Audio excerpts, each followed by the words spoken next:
Fala galera, Matimon Online, sobre com a análise do capítulo 310 do mangá de Boku no Hero. E galera, dessa vez o capítulo nos revelou finalmente a face do segundo e terceiro portadores do One for All. E além disso, o capítulo também mostrou o quão baixo a sociedade chegou. Basicamente o capítulo já começou tocando nesse ponto, que é aonde a sociedade se encontra. Basicamente, várias pessoas normais, vários cidadãos resolveram atacar uma mulher simplesmente porque ela não tinha aparência humana. E esse fato de não ter aparência humana é uma coisa normal em Boku no Hero. Acredito que uma grande parte da população não tenha aparência humana. E tudo é de acordo com a quirk da pessoa, ou seja, é uma coisa natural, não quer dizer nada. Mas o próprio medo faz com que o preconceito das pessoas venha à tona. Por quê? Esses cidadãos pegaram armas de suporte e começaram a se proteger. Só que aí eles atacaram qualquer um que para eles seja estranho. Independente da pessoa ser vilão ou não, eles não quiseram saber. O que também demonstra bastante o próprio preconceito deles, que está sendo colocado para fora agora. Ou seja, possivelmente as pessoas que já tinham um preconceito, um racismo contra as pessoas que não são humanoides, eles meio que vão botar para fora agora, porque não tem mais lei, não existe mais sociedade, a sociedade caiu. Literalmente o Japão está dominado por vilões.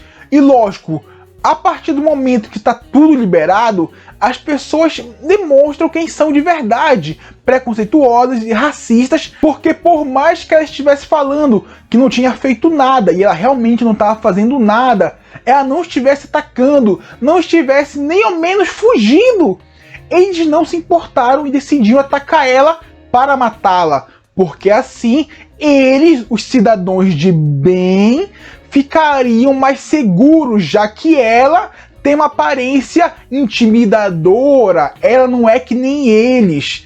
E a partir disso, eles resolveram que seria melhor executá-la. E realmente matariam ela se o Midoriya não chegasse a tempo e conseguisse salvá-la e conseguisse meio que mandar os caras embora. E mesmo assim, eles ainda colocaram a culpa na vítima, porque falaram que não era para ela sair essa hora da noite.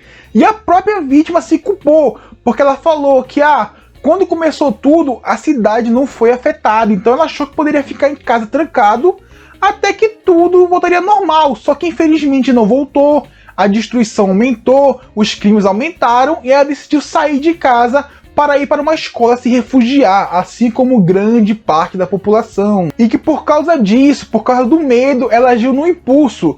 Mas não é culpa dela, o que ela fez foi certo. Ela achou que vai ficar tudo bem, decidiu ficar em casa, as coisas pioraram e ela foi para um abrigo. Simples, não tem nada de errado nisso. Só que, como eu falei, o próprio preconceito dos caras que fizeram ela se tornar um alvo, porque não tem outra justificativa. E após isso, o próprio Midoriya falou para não se preocupar, que ele iria fazer as coisas voltarem ao normal.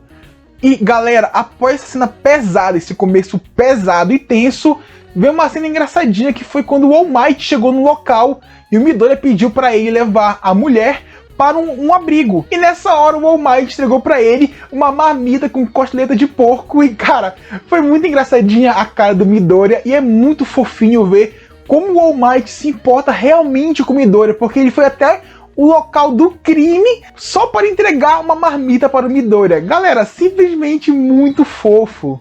E após tudo isso, o Midoriya vai para cima de um prédio e começa a observar a cidade, bem no estilão do Batman. E nessa hora ele começa a conversar com o sexto portador, eu acho que é o sexto, e ele fala um pouco sobre as dificuldades dele, porque o Shigaraki, o Alforone, o Deb, os Nomus estão todos livres, ninguém sabe onde eles estão, porque com as fugas das prisões, a polícia está ocupada, eles não têm tempo para investigar onde está o Shigaraki, onde está o Alforone, onde está os Nomus, onde está o Deb, eles não têm como investigar isso e proteger a população ao mesmo tempo, ou seja, a investigação está extremamente atrasada.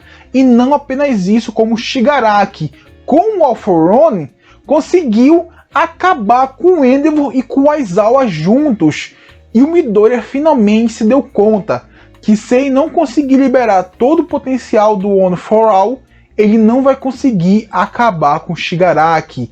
Essa vai ser uma missão literalmente suicida. E nessa hora acontece o que eu acredito que seja um flashback da época onde o Midori estava dentro do One for All. E com isso nós vemos o primeiro portador falando para o segundo e terceiro que é para ajudar o Midoriya. Inclusive chamou os dois de meus heróis. Ou seja, aquela teoria que o segundo e terceiro eram membros do All For One acabou caindo pela vala já.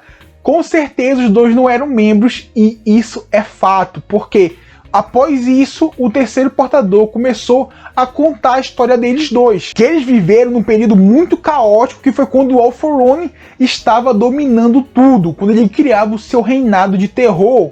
E nessa hora também tinha as pessoas que resistiam a isso, inclusive o seu líder, que é o segundo portador. Ele acabou reunindo várias pessoas para formar uma resistência contra o reinado do All For One. E nisso, o segundo portador começa a falar. Inclusive, ele revela o nome do primeiro portador, que é Yoshi. Eu acho que é assim que pronuncia, possivelmente não é. Mas bom, ele fala, você mesmo viu, várias pessoas se sacrificaram para tentar acabar com o All For One. Ou seja, possivelmente toda a equipe, os amigos que o segundo portador juntou, acabaram sendo mortos. E ele fala, uma batalha só tem dois resultados, vencer ou perder, morrer ou viver. E de fato isso é uma verdade. E ele falou o seguinte, você quer que apoiemos o delírio de uma pessoa que quer salvar o seu arqui-inimigo? E galera, realmente é muito difícil. Imagina, o segundo e terceiro portadores viveram na época que o All For One dominava, ou seja, eles lutaram contra o All For One, eles sacrificaram pessoas, diversas pessoas morreram, tudo para dar um fim ao All For One. E agora chega um novo portador falando que irá tentar não matar o herdeiro do All For One, ou seja, basicamente seria pisar na luta dos dois. Então, dá para entender o porquê deles terem um certo receio a meio que apoiar o Midoriya, dá para entender. Aí o primeiro portador falou o seguinte, delírio de maluco, mas lembra naquela época, mesmo sabendo da minha relação com seu arqui-inimigo, você me estendeu a mão. E nessa hora, galera, eu vi uma semelhança tremenda com aquela imagem do Midoriya estendendo a mão para o Bakugo, os dois crianças. Eu vi uma semelhança enorme nas imagens. E ele também falou que se o segundo portador não tivesse tirado ele daquele quarto, nunca teria existido o One For All, porque ele sabe, a natureza do One For All é se opor ao All For One. Mas na verdade, o One For All só começou porque o segundo portador estendeu a mão para o primeiro portador. E o capítulo terminou com uma cena muito épica. Basicamente, vem aquela frase, entendeu, moleque? Agora iremos acelerar as coisas. E aparece o Midoriya comendo lá as suas costelas de porco e atrás dele todos os portadores apoiando ele. E galera, nessa cena dá pra perceber que o segundo portador é muito diferente do Bakugo. Então, cara, eu acredito que já foi pra vala também a teoria de que o Bakugo voltou no tempo. Pelo menos eu acredito nisso e eu acho que a teoria acabou aqui. Porque o cara não tem nada a ver com o Bakugo. Ok, o cabelo lembra, mas a face dele ali, a expressão dele é muito diferente. Mas bom, galera, o capítulo acabou por aqui e realmente foi um capítulo muito importante. Finalmente descobrimos como são as faces do segundo e terceiro portadores. Além disso, descobrimos as histórias deles e, lógico, vimos o quão baixo a sociedade caiu. Porque, literalmente, todos aqueles preconceitos que as pessoas tinham agora vieram à tona. Todo aquele racismo veio à tona.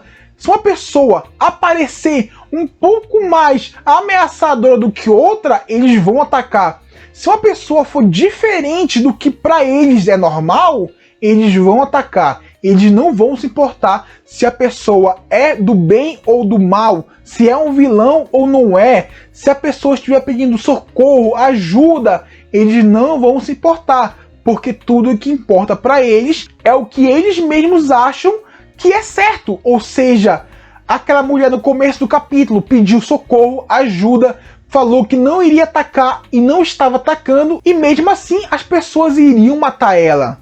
Ou seja, querendo ou não, o plano dos vilões deu certo e agora a própria sociedade está se autodestruindo. E galera, eu quero ver muito em como eles vão conseguir recuperar a sociedade futuramente, porque pelo visto vai ser uma coisa muito difícil. Mas bom, galera, basicamente foi isso aí. Se você gostou, deixe seu like, inscreva-se no canal, compartilhe com seus amigos. E é isso, galera. Valeu, falou!